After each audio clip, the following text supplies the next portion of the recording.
पाशं श्रीपुरवन्दमी पाशं श्रीपुरवन्दमी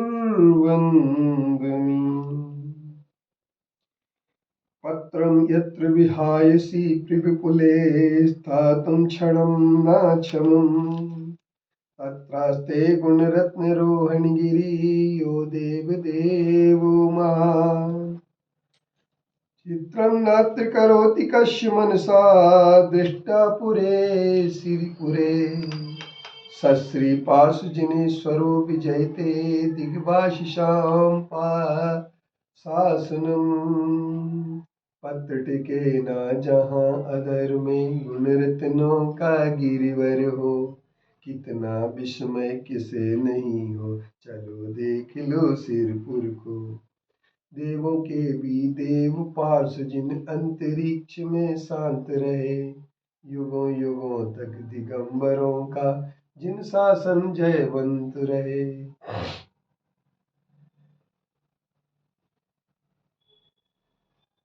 आज हम अपने अरहंत भगवान की पूजन के महत्व को समझने की कोशिश करें, क्योंकि भगवान आदिनाथ से लेकर के भगवान महावीर तक 24 तीर्थंकर अरहंत परमेष्टि है।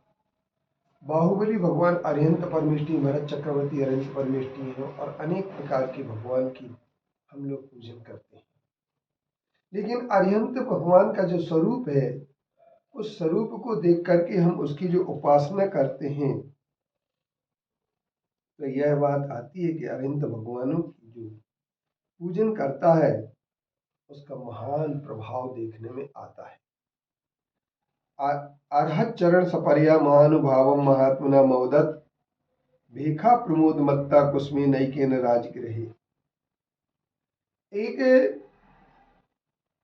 पंडित भागचंद जी ने भी शायद आचार्य समंतभद्र देव की बात को उधार लेकर के लिखा, और उन्होंने यह लिखा है कि अगर भगवान की पूजन करने के लिए यदर्चा भावेनो प्रमुदित मना दर्दुर्यः क्षणादासी स्वर्गी गुणगण समृद्धाय सुख निधि लभंते सद्भक्ता शिव सुख समाजम क्यों तदा महावीर स्वामी नयन पथगामी। एक मेंढक कमल की पंखुड़ी को दबा करके कुसुमे नैकेन राजगृह में जाकर के वह भगवान महावीर की अर्चना पूजन करने का भाव बना लेता है।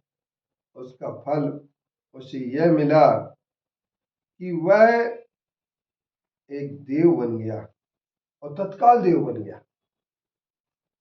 और इसी तरीके से अगर अरिहंत देव की हम पूजन करते हैं, अरिहंत देव की उपासना करते हैं, तो जब मेंढक जैसे प्राणी को, जिसके पास कोई द्रव्य नहीं थी, जिसके पास कोई भी उसने अभिषेक नहीं किया, कुछ नहीं किया, सिर्फ उसने कमल की पंखुड़ी को मुंह में दबाया और चला। इस बात को लेकर के कुछ लोग श्रावक की तुलना मेंढक से कर देते हैं। उनके लिए विचार करना चाहिए कि श्रावक शब्द जो है श्रद्धावान, विवेकवान और क्रियावान से बना है। हमारी हर उपासना में करुणा होना चाहिए, हमारी हर उपासना में प्रेम का भाव होना चाहिए, हमारी हर उपासनाओं में अरहंत के स्वरूप का चिंतन होना चाहिए।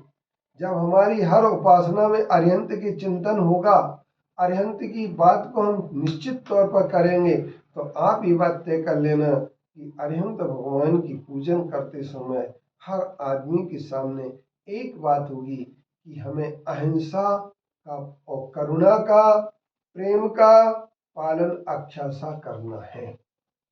अभी हमने अंतरिक्ष पार्षद में एक पक्ष के द्वारा 4 कुंटल फूलों से पूजन की गई और वो सब फूल सचित्र थे। तो अगर हम उनसे ये कहते तो वो कह देते कि हमारी ये भक्ति है, पर श्रावक की भक्ति तो वही होती है जिस भक्ति में उसके श्रावक के विवेक हो, जिसमें जीव हिंसा कम से कम हो। यह विवेक जिसके पास होता है वही सच्चा श्रावक भक्त श्रावक कहलाता है। और जिसके पास ये विवेक नहीं है और वह भक्ति सही ढंग से नहीं करना चाहता, नहीं कर पाता है, क्योंकि जीव की दया, मनुस्मृति में लिखा है कि अगर 100 अश्वमेघ अगर आप कर ले और एक जीव की हिंसा हो जाती है तो एक जीव की हिंसा का पाप अधिक होगा तुलना में 100 अश्वमेघ यज्ञ के पुण्य की।